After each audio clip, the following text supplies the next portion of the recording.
senhor presidente, amigos vereadores.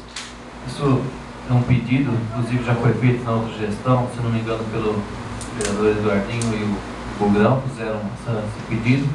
E nesses últimos dias alguns pais têm me procurado e pedido para que a prefeitura estudasse ou tentasse implantar esse transporte dos alunos dos bairros Nova do Mão, do Bela Vista, da Vila Riza, enfim.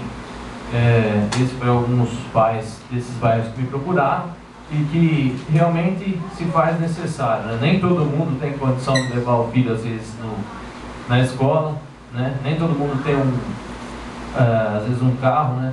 E que eu também tenho um filho e moro perto até da escola, não tem esse problema, tenho condição até de levar.